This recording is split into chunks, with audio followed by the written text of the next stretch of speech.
టెట్రోడిఎస్సి aspirants అందరికీ నమస్తే. ఒకప్పుడు ఆ కళల్లో 1000 కాంతల కళలు ఉండేవి. పుస్తకం పడితే లోకాన్నే మర్చిపోయే తపనుండేది. నాన్న ముద్దుల కూతురిగా ఇంట్లో అల్లరి పిల్లగా పెరిగిన ఆ అమ్మాయికి లోకమంటే కేవలం ప్రేమ ఆప్యాయత మాత్రమే తెలుసు. స్కూల్ రోజుల్లో ఫ్రెండ్స్తో కలిసి పంచుకున్న లంచ్ బాక్సులు, కాలేజీ మెట్ల మీద కూర్చొని చెప్పుకున్న ముచ్చట్లు, భవిష్యత్తులో ఒక గొప్ప టీచర్గా మారి వందల మంది విద్యార్థుల జీవితాల్లో వెలుగులు నింపాలన్న ఆశయం, ఇవే ఆమె యొక్క ప్రపంచం. అప్పుడు నాన్నే ఒక ధైర్యం. నా బిడ్డ ఏం చదువుతానన్నా నేనున్నాను అని వెన్నుతట్టి ప్రోత్సహించిన నాన్న ప్రేమలో ఆమె ఒక యువరాణిలో బతికింది.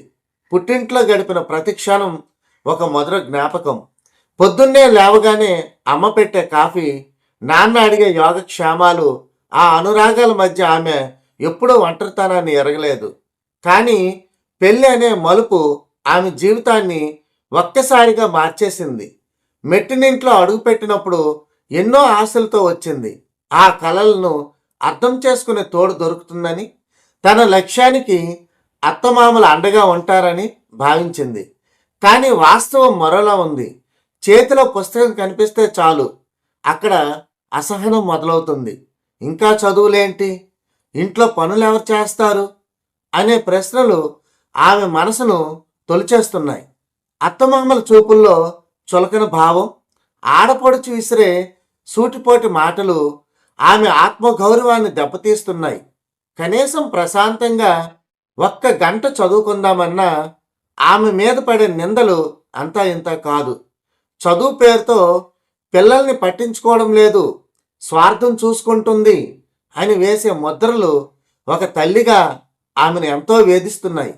పిల్లల భవిష్యత్తు కోసమే కదా తను ఇంత కష్టపడుతోంది. ఈ నిజాన్ని ఎవరూ గుర్తించడం లేదు.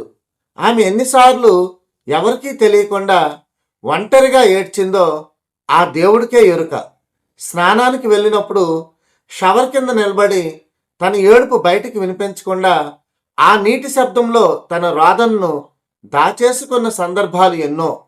వంటగదిలో ఉల్లిపాయలు కోస్తున్నట్లు నటిస్తూ ఆ మంట వల్ల కళ్ళు చెమ్మగిల్లాయని అబద్ధం చెబుతూ మనసులో రగులుతున్న ఆవేదనను కన్నీళ్లుగా మార్చుకుంది. అర్ధరాత్రి అందరూ గాఢ నిద్రలో ఉన్నప్పుడు తలగడలో ముఖం దాచుకొని శబ్దం రాకుండా వెక్కి వెక్కి ఏడ్చిన ఆ రాత్రులకు ఆ తలగడ తడి మాత్రమే సాక్ష్యం. ఎవరికైనా చెప్పుకుందామంటే పుట్టింటికి తెలిస్తే నాన్న బాధపడతారని, మెట్టినింట్లో చెప్తే మరింత హేళన చేస్తారని గొంతులోనే ఆ బాధను దిగమింగేసింది. కానీ ఆ కన్నీటి చుక్కల సాక్షిగా ఆమె ఒక నిర్ణయం తీసుకుంది. ప్రతి కన్నీటి బొట్టు ఒక విత్తనం కావాలని, అది తన విజయం అనే మహావృక్షంగా మారాలని పట్టుబట్టింది. ఆ సమయంలో నాన్నే గుర్తుకు వస్తారు. అమ్మా, నువ్వు నా ధైర్యం, నువ్వు సాధిస్తావు అని నాన్న గారాభంగా చెప్పిన మాటలు ఆమె చెవుల్లో మారుమోగుతూనే ఉంటాయి. తన నాన్న కళ్ళల్లో చూసిన ఆ గర్వం, ఆ ఆశ చచ్చిపోకూడదు.